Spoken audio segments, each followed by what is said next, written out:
అందరికీ నమస్కారం. ఈ రోజు మన గౌరవ ముఖ్యమంత్రి నారా చంద్రబాబు నాయుడు గారు వచ్చారు. అలాగే మహారాష్ట్ర ఎమ్మెల్యే రోహిత్ పవార్ గారు వచ్చారు. రోహిత్ పవార్ గారు దివంగత మాజీ ఉప ముఖ్యమంత్రి అయినటువంటి అజిత్ పవార్ గారి మేనల్లుడు.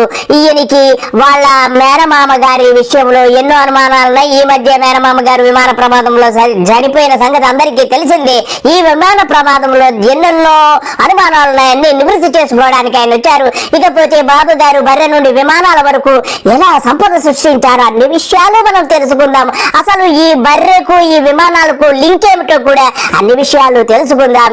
బాబు గారు ముందుగా మనకు ఎంతో చక్కటి నాట్యముతోటి ఒక పాటతోటి మనం అల్లరించాలని ఎంతో ముచ్చట పెడుతున్నారు. బాబు గారు మీరు మొదలు పెట్టండి మీ గీతము. పంగాకాళ్ళదాన మంగళని దొంగదాన లవ్వన్న జయరాజ లచ్చమ్మ, నా కొవ్వన్న దియరాజ కోటమ్మ, నాకు బంగుళాలు లేకున్నా పెద్ద పెద్ద బస్ స్టాండ్లన్నీ నాయే, నాకు బంగుళాలు లేకున్నా పెద్ద పెద్ద బస్ స్టాండ్లన్నీ నాయే. బాబు గారు మీకు చాలా ధన్యవాదాలు. ఎంతో చక్కగా నాట్యము చేస్తూ చక్కటి గీతాన్ని ఆలాపించారు. ఏమన్నారు బాబు గారు? మీకు బంగళాలు లేకపోయినా గానీ బస్ స్టాండ్లన్నీ మీయేనా? బస్ స్టాండ్లే కాదు బాబు గారు, ఆర్టీసీ బస్ డిపోలే బస్ స్టాండ్లన్నీ మీయే బాబు గారు. రీసెంట్ గా విజయవాడ బస్ డిపోని టూని ఎవరికి ఇచ్చేశారు బాబు గారు? మీ ప్రియమిత్రులు లల్లు గారికి అపనంగా కట్టబెట్టేశారట. మరి దాంట్లో ఎన్ని కోట్ల రూపాయలు లబ్ధి చేకూరిందో మీకు మీ లల్లు గారికే తెలియాలి. అన్ని విషయాలు నీ కర్మ కాలిపోయినప్పుడు అన్ని బయటకు వస్తాయి. నువ్వేమి ఫీల్ చెందుకు బాబు గారు.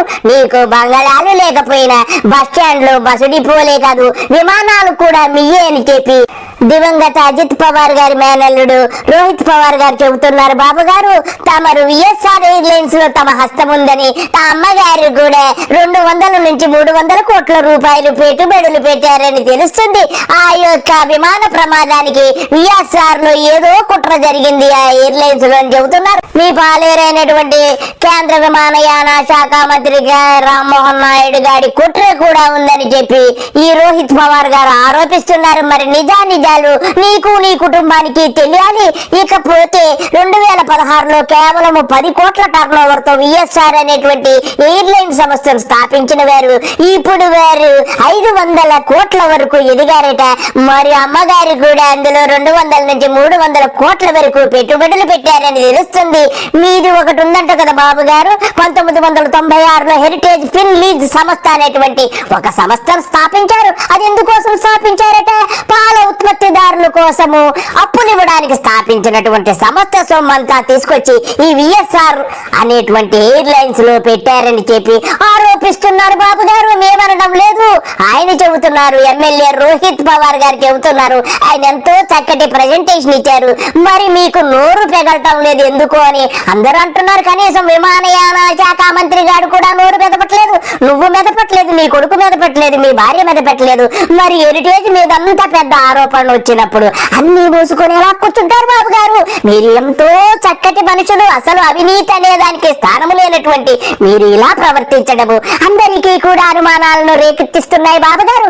ఇవే కాదు, ఇంకెన్ని కోట్ల రూపాయలు పెట్టావో పెట్టుబడులు నీకు తెలుసు, భగవంతుడికి తెలుసు, వెంకటేశ్వర స్వామికి. మీ ఇద్దరు డైరెక్ట్ గా మాట్లాడుకుంటారు కదా, కాబట్టి మీ ఇద్దరికి బాగా తెలిసి ఉంటుంది.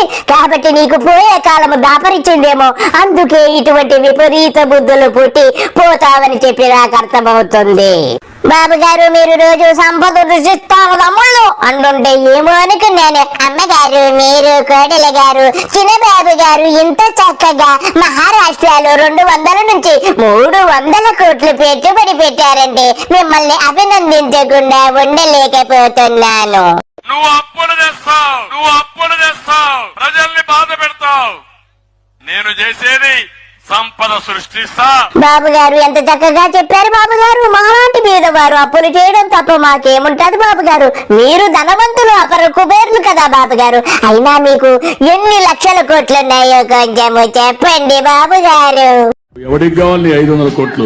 నా ఆస్తి 1,00,000 కోట్లు, నా ఆస్తి 1,00,000 కోట్లు. బాబు గారు కోటేసుకు తిరగడం తప్ప మేమెప్పుడు కోట్లు చూడలేదు బాబు గారు. మీరు అపర కోటేశ్వరు. లేకపోతే పంతులు గారు వచ్చారు. పంతులు గారు మీ గురించి ఏవో కొన్ని శుభాషితాలు వినిపించాలని ముచ్చట పెడుతున్నారు. పంతులు గారు మా బాబు గారు గురించి కొంచెము చెప్పండి. ఎంత దరిద్రం అండి! ఏమి పాడు, ఏమి జీవితం! 10,000 కోట్లున్నా తినేది 2 పుల్కాలు. పంతులు గారు ఎంత చక్కగా చెప్పారండి. కానీ మా బాబు గారు తినేది 2 పుల్కాలైనా గాని కనీసం 2000 కోట్లు రోజుకు సంపాదించి మూటలు కట్టించిన బాబుతో రోజు సింగపూర్ కు తరలించాలి పంతులు గారు. 30 బిల్డింగులున్నా 6/3 అంతే, దానికే సెట్ చేశాడు దేవుడు. ఊరికే సంపాదించి అనుకుంటాం. మన ఇంటి ముందున్నటువంటి సీసీ కెమెరా దగ్గరికి రాగానే చాలా జాగ్రత్తగా రాముడు ఉత్తమ బాలుడు ఉత్తబాలుడు అంటూ నడుస్తాం. ఇది మనం పెట్టుకున్న కెమెరా.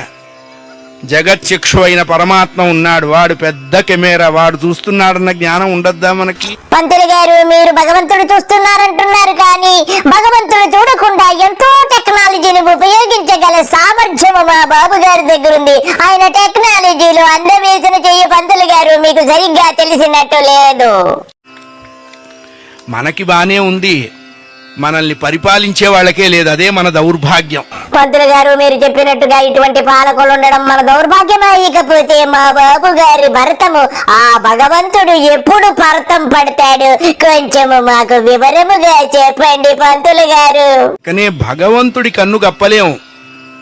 వాడు చాలా టెక్నికల్ గా మనం ఎప్పుడు మలుపు తిరుగుతామో అక్కడ గుంజబాస్తాడు కరెక్ట్ గా. మీరు చెప్పింది నిజమే పంతులు గారు. బాబు గారికి అమ్మగారికి పోయే కాలం రాపరిచినట్టుంది. మొన్న జరిగినటువంటి విమాన దుర్ఘటన అదేనండి, అజిత్ పవార్ గారు చనిపోయినటువంటి విమాన ప్రమాదము. ఆ విమాన ప్రమాదము జరిగిన విమాన సంస్థలు ఈయన పెట్టుబడులు అమ్మగారు ఇద్దరు కలిసి పెట్టుబడులు పెట్టారంటే వీరికి పోయే కాలము దాపరించినట్టుగా ఉన్నది పంతులు గారు. చూడండి, అప్పుడు మొదలవుతుంది మన సినిమా. అంతేగా, ఆవు ఏ చేలో మేస్తే మనకెందుకు, మన ఇంట్లో పాలు ఇవ్వాలి అంతేగా. ఇదేదో బానే ఉందే. పంతులు గారు ఎంత చక్కగా చెప్పారు పంతులు గారు. బర్రె ఏ చేలో మేస్తున్నా గానీ మన ఇంట్లోనే పాలు ఇవ్వాలి.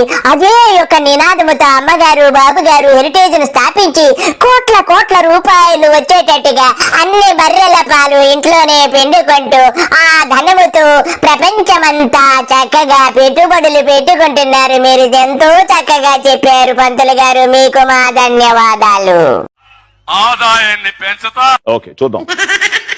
కట్ చేస్తే కుర్చీ ఎక్కిన దగ్గర నుంచి ప్రతి నెల అప్పులతోనే ఖాతా తెరుస్తున్నారు. 2024 జూన్లో 6,000 కోట్లు, జూలైలో 10,000 కోట్లు, ఆగస్టులో 3,000 కోట్లు, సెప్టెంబర్లో 4,000 కోట్లు, అక్టోబర్లో 6,000 కోట్లు, నవంబర్లో 4,000 కోట్లు, డిసెంబర్లో 9,237 కోట్లు. ఈ ఏడాది ఫిబ్రవరిలో 6,000 కోట్లు, మార్చి 4న 3,600 కోట్లు, మార్చి 24న మరో 4,548 కోట్లు, ఏప్రిల్లో 5,750 కోట్లు, తాజాగా మే 6వ తేదీన 6,822 కోట్లు అప్పు చేసింది. అలాగే ప్రభుత్వం గ్యారెంటీతో తెచ్చిన అప్పుల లెక్కలు చూస్తే 2024 జూన్ 28న పౌర సరఫరాల సంస్థ పేరుతో 2,000 కోట్లు, డిసెంబర్ 20న మార్క్ ఫెడ్ ద్వారా 6,700 కోట్లు, ఏపీఐఏసీ ద్వారా 1000 కోట్లు, ఏపీఎండీసీ ద్వారా 9,000 కోట్లు, ఏపీ పవర్ ఫైనాన్స్ కార్పొరేషన్ ద్వారా 710 కోట్లు అప్పులు తీసుకొచ్చారు. అమరావతి కోసం హట్కో నుంచి 11,000 కోట్లు, జర్మనీకి చెందిన KfW సంస్థ నుంచి 5,000 కోట్లు, ప్రపంచ బ్యాంక్, ఏషియన్ డెవలప్మెంట్ బ్యాంకు నుంచి రుణం 15,000 కోట్లు తీసుకుంది ఏపీ ప్రభుత్వం.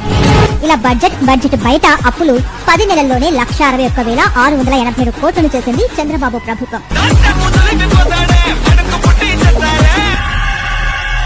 సంపద సృష్టిస్తే ఆదాయం పెరుగుతుంది. ఆదాయం పెరిగితే పేదవాళ్లకు పింఛన్లు ఇస్తాం, మన పిల్లల్ని చదివిస్తాం, మన పేదవాళ్ళకి ఇండ్లు కట్టిస్తాం. అసలు ఆదాయం లేకుండా అప్పులు చేస్తే ఏమవుతుంది తమ్ముళ్ళు? చెప్ప మిగులుతుంది మనకు, దేనికి అడక్క తినడానికి.